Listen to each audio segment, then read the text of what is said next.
Cause I don't give a fuck what you say. Yeah, I'ma do shit my way. So you can go kick rocks, I'ma stack bricks up, build what I want to make. Yo, I got a lot of shit to say, so I'ma do this every day. I'll be writing things until I'm fucking buried in my grave. 6 feet deep under, but my body won't decay. Cause my messages are timeless, so they'll put them on display. Oh yeah, I rap with a certainty, I have a sense of urgency. A message for eternity, for everyone internally. I had some people burning me, but now they fucking learn to see I ain't the one to fuck. Salut à tous, aujourd'hui on se retrouve pour une petite vidéo sur une Mégane 2 RS. Un petit peu particulière parce qu'en fait c'est pas un modèle essence, c'est un modèle diesel et du coup on va vous montrer un petit peu les différences entre un essence et un diesel et surtout entre une Mégane RS et une Mégane de base quoi. Donc le propriétaire il veut pas apparaître à l'image mais on va entendre sa voix quand même. Donc salut Elisa. Salut. Merci d'être venue déjà. Je t'en prie, avec plaisir. Et du coup parle-nous un petit peu de ta voiture, qu'est-ce que c'est, ça fait combien de temps que tu l'as et pourquoi ce modèle là? Donc la voiture ça fait 1 an et demi que je l'ai. Un petit peu plus en DCI parce que déjà moins cher qu'une essence, donc c'était plus pratique au départ. On n'a pas forcément les moyens d'acheter une essence tout de suite avec des petits budgets. Surtout qu'une RS ça consomme quand même, c'est voilà. pas une essence basique. Et puis l'essence au départ, quand je l'ai acheté il y a 1 an et demi, on était sur du 9 000 € à peu près, 9-10 000 €. Et celle-ci, je l'ai touchée à 5 500 avec quelques... donc moitié prix voilà. quasiment. Voilà, donc quelques frais d'entretien à prévoir dans l'immédiat, mais voilà, c'était déjà beaucoup plus abordable.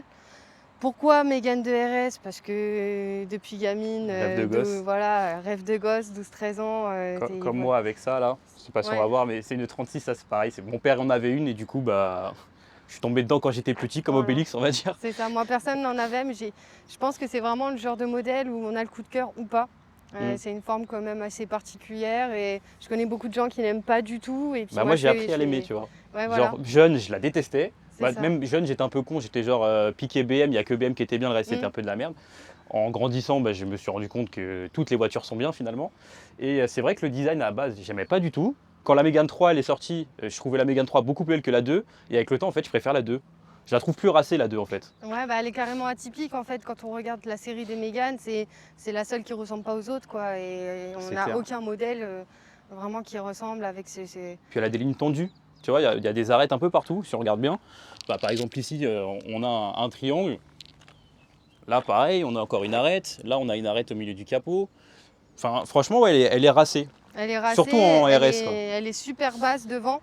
Je trouve que cette calandre comme ça en sourire sous la plaque, ça rajoute un truc, ça rajoute vraiment un truc. Et puis à l'arrière, ce gros cul qui se pose quoi. Ouais, puis pareil, le cul encore une fois, il est un peu en triangulaire. triangulaire. C'est ça. Encore une fois. Et pour moi, tu as les meilleures jantes. Sur la Mégane RS, pour moi, c'est ces jantes-là qu'il faut mettre. Ouais, en bâton. Les autres, là, je suis pas fan. Ouais, je voulais aussi laisser la couleur d'origine, la voiture étant grise, et je trouvais qu'elle ressortait plus en étant assez claire. Donc, Après, j'aime bien aussi quand ils sont en couleur anthracite sur le gris comme ça. Tu sais, le gris foncé sur les jantes. Ouais. Je trouve que ça lui va bien aussi. Je trouve qu'on en voit trop. Oui, par contre, oui, c'est vrai voilà. qu'en général, c'est la garder mon config originalité. Et le petit triangle dont je parlais, c'est ici. Voilà. Donc du coup, celle-ci, c'est une Mégane de quelle année? 2007, la DCI a été produite entre 2006 et 2007, seulement pendant 1 an. Donc beaucoup moins d'exemplaires forcément que les essences, qui ont été produites à peu près 8 ans. Après, différences notables, forcément, donc motorisation. Esthétiquement, il n'y a pas grand-chose. La forme des sorties. Ouais, tu m'avais dit. Voilà. Sur les essences, on est sur des sorties rondes. Là, on a des sorties ovales. On a le Renault Sport badgé qui est sur la droite, sur les essences, on va le trouver à gauche. Tu vois, ça c'est vraiment une particularité que j'aurais pas deviné, tu vois. Ouais. Genre là, tu m'aurais mis les deux à côté, je t'aurais dit, mais attends, il y en a une, elle a rajouté le logo, c'est pas normal, tu vois. C'est ça. Donc il y en a beaucoup qui croient pas à une vraie RS déjà parce que DCI. On nous parle de modèle GT, etc. Oui, parce qu'elle a existé aussi en GT, il faut le dire. C'est ça. Donc elle est sortie d'abord en GT et après ils ont décidé d'aller plus sur du sportif où on retrouve vraiment l'esthétique de l'essence, de la RS essence, tandis que la GT, voilà, on a le pare-choc arrière au niveau des sorties, c'est beaucoup de plastique. C'est juste un moteur et je crois que tu as une double sortie derrière, mais c'est ça, il y a une double avec sortie, mais le diffuseur est tout en plastique. Je mettrai une photo d'ailleurs de la voiture. Ouais. Donc voilà, ces différences-là. On n'a pas le petit béquet au-dessus. Ouais, toi ici, c'est vide. Voilà, et sinon, bah, c'est les seules différences notables. L'intérieur, c'est le même. Le châssis, c'est châssis cup, c'est le vrai. Et elles ont existé en 3 et 5 portes aussi, les... Ouais, bah, comme les essences, hein, y a ça reste... L'avantage du diesel, c'est que ça reste une familiale sportive. Moi, je m'en sers tous les jours. Je veux dire, j'ai le coffre dans lequel je peux mettre mes courses et on est super confortable, même pour faire des longs trajets. On a vraiment les deux avantages en fait, de la familiale routière et puis. Et tu as le côté sportif du châssis, voilà. etc. Ce qu'il faut savoir, si vous posez la question, c'est pas juste une Mégane 2 basique avec des pare-chocs de la RS, c'est que c'est vraiment en fait une Mégane 2 RS d'usine. C'est la même que l'essence, sauf qu'ils ont mis un bloc moteur de diesel. C'est vraiment le même châssis, le même freinage, les mêmes pare-chocs. Après, comme tu expliquais, il y a 2-3 conneries qui changent en esthétique, mais sinon c'est 100% la même chose. L'intérieur c'est identique à une Mégane 2 RS essence, c'est que c'est une vraie RS, c'est pas juste un badge qu'ils ont rajouté pour dire qu'on a fait une pseudo sportive, quoi. C'est pas comme la GT justement. La GT c'était une pseudo sportive. Voilà. Et là, celle-ci, c'est là, une on vraie. a vraiment le compteur RS, où pareil, on peut voir sur le compteur, Ouais, c'est bien écrit va regarder. Renault Sport sur le compteur. On a les badges sur les portières. T'as liseré sur le volant aussi. Oui, aussi. Un peu fatigué, mais... Ouais, ça, malheureusement, c'est la maladie des Renault, c'est que tout ce qui est cuir plastique, ça a tendance à vieillir un petit peu plus vite qu'une allemande, par exemple. On peut le voir à ce niveau-là, ce genre de trucs. Mais bon, c'est propre au modèle, c'est connu. C'est pas juste celle-là, c'est que malheureusement, elles y passent toutes. Donc, franchement, pour son âge, je trouve que ça va. Ouais, parce que ça lui fait quel âge maintenant? Ça fait un peu plus de 15 ans. C'est ça. Ouais, pour 15 ans, franchement, elle est bien conservée. Hein. Voilà, siège Renault Sport semi-baquet. On va ouvrir le capot pour regarder ce qui s'y passe en dessous. Donc il y a un moteur 2 litres DCI d'origine 175 chevaux. Il y a eu quelques petites modifications. Ouais. Ah, tu m'avais dit que la tirette, elle est là. Pour ceux qui se demandent, c'est à ce niveau-là. Hop. Je te remercie. Je t'en prie. Il est rentré au chausse-pied. Voilà. Clairement, il est rentré au chausse-pied. Et on peut voir aussi qu'il est bien reculé. Il est bien vers l'arrière. Et pourquoi ils ont fait ça en fait? C'est pour que, si vous la regardez d'ici, en fait là vous voyez le train avant et le moteur. Le moteur est un tout petit peu en avant du train avant. En fait, plus vous allez mettre le moteur en avant, plus votre voiture elle va faire du sous-virage. Plus vous le mettez sur l'axe et plus votre voiture elle tiendra bien la route. C'est pour ça que on le rapproche le plus possible du train avant. L'idéal même c'est de l'avoir en fait le moteur derrière l'essieu avant, mais ici c'est compliqué, ça fait changer complètement la voiture. Donc du coup tu me disais dessus il y a un stage 1. Il y a un stage 1, la voiture était concernée à sa sortie par une campagne de rappel sur le filtre à particules, qui à mon avis n'a pas été super bien faite. Donc la voiture, elle a eu 8 régénérations forcées du filtre à particules. J'ai eu plusieurs fois moi le voyant, j'ai fait une régé forcée. Le voyant est revenu à peine 10 000 bornes plus tard, donc j'ai fini par mettre un DFAP. Qui m'a coûté carrément moins cher que de remettre un turbo. Tu l'as pris où? Parce qu'il y a peut-être des personnes qui ça va intéresser dans les commentaires. Honnêtement, je te donnerai le site. Ouais, tu me donneras le lien, je le mettrai dans la description. Tu mettras le lien. Je l'ai payé 145 €. Ce qui est pas cher. Hein, ce qui est carrément pas cher parce qu'on voit qu'un filtre à particules là-dessus, il faut compter à peu près 1 000 € pour la pièce. Le turbo, pareil, c'est 1 000 €, puis ça va ensemble. Ouais, parce qu'il faut savoir qu'un FAP obstrué, ça peut casser un turbo. C'est ça, au bout d'un moment. Et un turbo, malheureusement, ça peut même casser un moteur. Tu bouffes de l'huile dans le cylindre. Ouais, là, ça fait quand même beaucoup de panne pour, à la base, un truc anti-pollution qui, si tu le retires, ça n'empêche pas de rouler. Quoi. Parce que la voiture, au départ, je voulais vraiment la laisser d'origine, mais à force de ce problème-là, voilà, toujours embêté. Et puis aussi pour faire survivre le turbo, puis à un moment donné, économiquement, pas mettre la moitié du prix de la voiture là-dedans. C'est clair, ça vaut pas le coup. Ça serait dommage. Donc le DFAP, c'était assez vite choisi.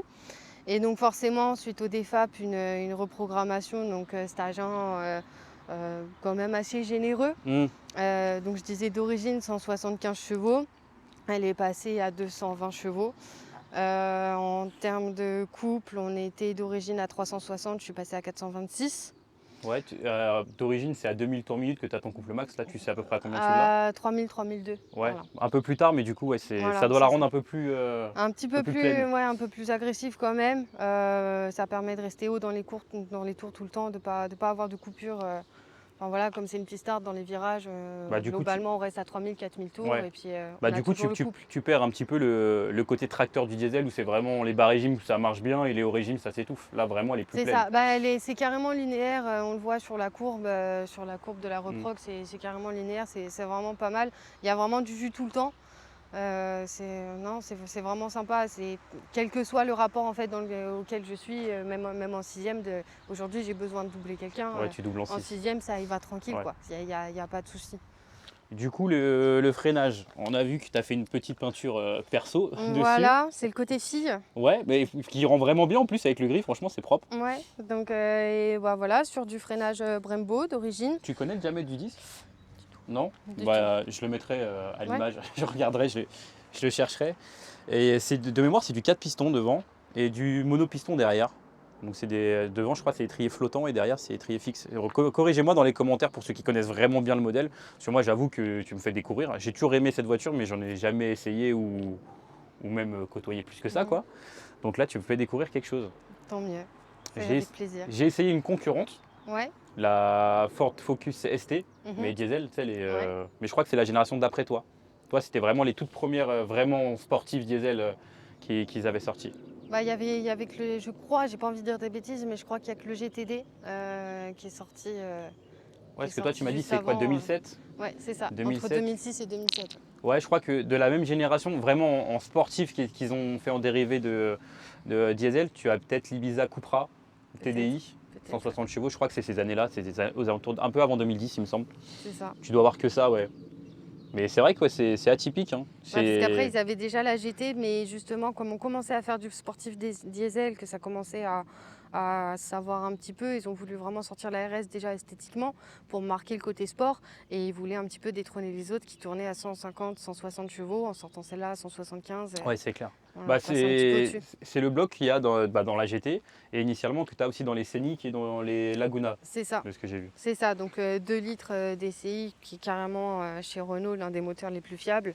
Aujourd'hui, j'en vois tourner même des prépapistes et tout qui ont 400 000 bornes et qui démarrent au quart de tour. Ça bouge pas, ouais. Ouais, puis donc je suppose que c'est un 16 soupape, 2 litres 16 soupape turbo. Géométrie variable, je suppose, de turbo.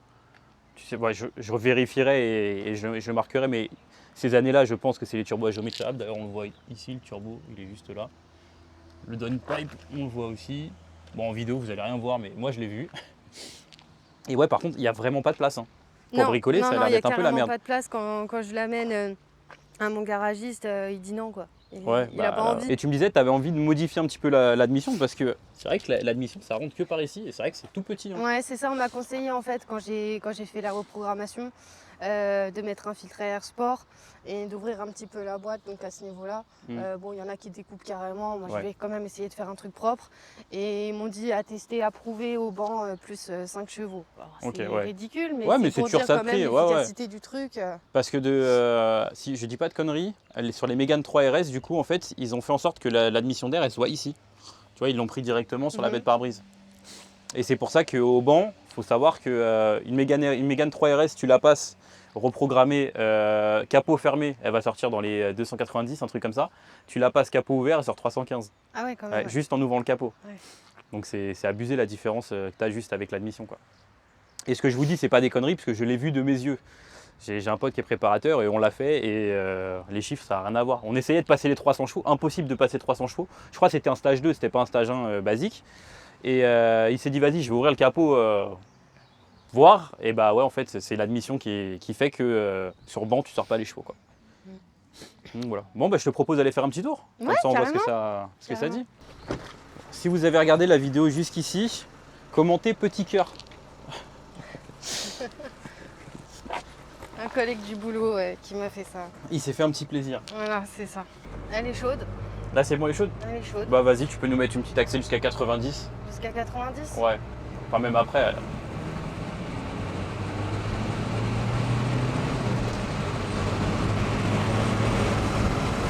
Ah, franchement, ça roule pas trop mal. Hein. Après, je suis parti tard, je suis parti bas dans les tours. Hein. Ouais. Tu peux recommencer si tu veux.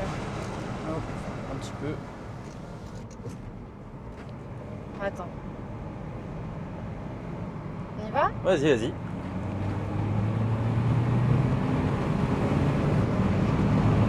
Non, franchement, ça. Tu sens qu'il y a de la longe quand même. Ouais, avec un beau nuage derrière. Ça, c'est la magie du diesel défapé. C'est ça. Et encore, il y a le cata. Ah, parce que t'as FAP et catalyseur dessus. FAP et cata là-dessus. Ouais. D'accord. Dans ces années-là, ils aimaient trop mettre plein de trucs. Ah ouais. En même temps, aujourd'hui, ça tue la fiabilité. Nous mettre la déplo aujourd'hui, c'est pas mieux. Je travaille dans un garage, la déplo, on voit que ça. Ouais, bah, d'ailleurs, il disait que ils avaient mis un FAP avec régénération automatique justement pour éviter de mettre de la deep blue dedans. Ouais, bah ça c'est celle-ci le fait déjà en fait à partir à un moment donné le véhicule te dit que c'est complètement encrassé. Alors il y a certains véhicules qui vont te demander de rouler un certain régime et qui vont lancer la régé.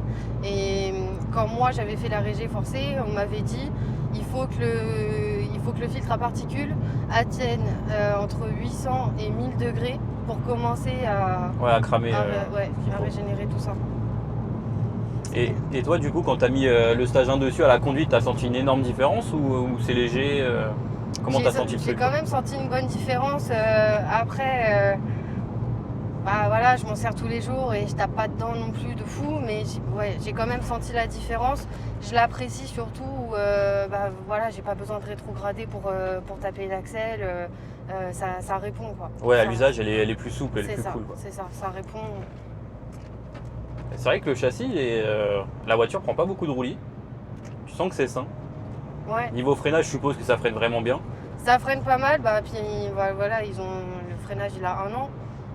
Donc ouais, 15 000 bornes max, et donc oui, ça freine bien. Et après, la voiture, je l'ai achetée, il y avait les amortisseurs arrière qui étaient complètement morts, donc je m'étais habituée à la rouler très raide. Là, je les ai changés récemment, donc il faut que je me réhabitue à cette souplesse en fait. Donc pour l'instant, j'y vais quand même assez tranquille.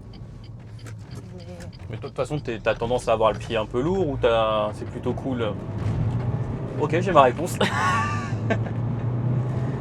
Non, j'avoue, franchement, elle marche bien. Hein. Ouais, elle marche bien.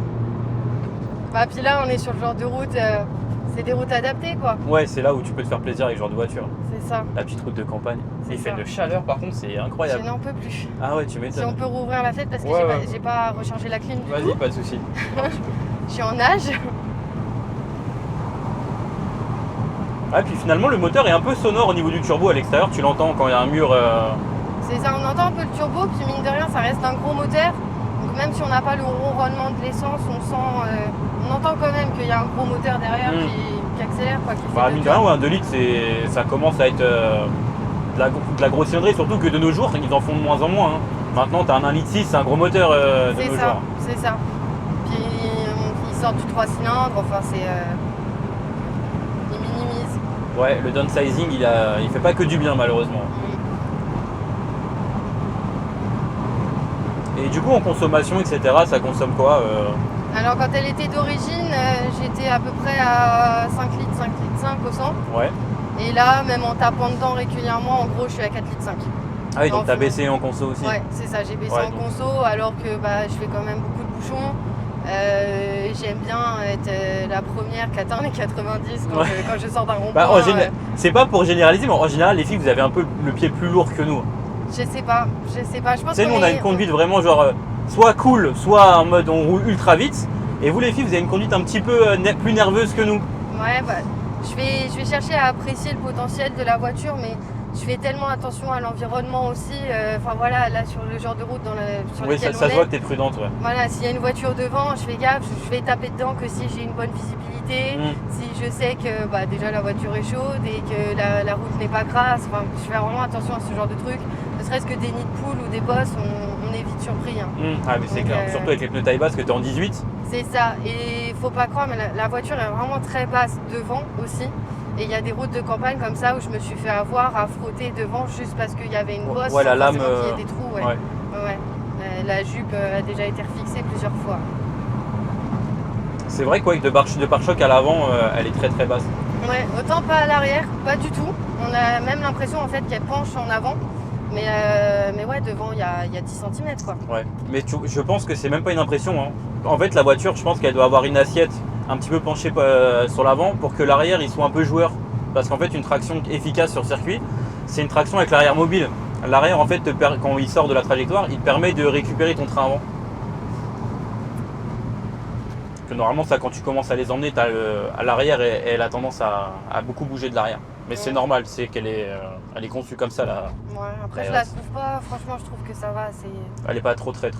Moi elle est jamais sortie sorties de route. Jamais, Parce que moi, tu vois, j'avais une Integra Type-R qui est une traction sportive. Et ça, par contre, c'était dangereux. Chaque levée de pied, etc., l'arrière, il chassait direct. Ouais, moi, je suis pas du tout gênée là-dessus. Ouais. Ça va.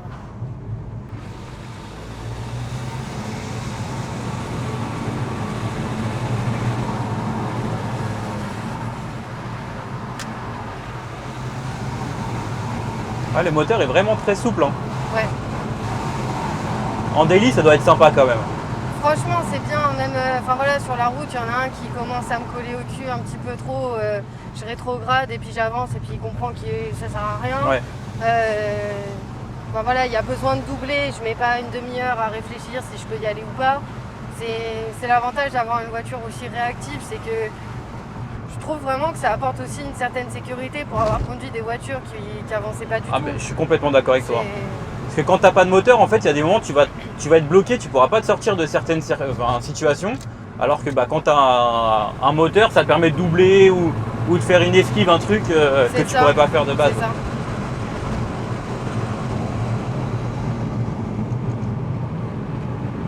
Et tu vois, quand tu vas sur des routes de campagne comme ça, là je suis à 90 en 4ème, 2800 tours minute. Et je veux dire, si j'ai envie d'accélérer, je touche même pas à la 4 quoi. Ouais, elle reprend en direct. Voilà. Non, franchement, c'est sympathique.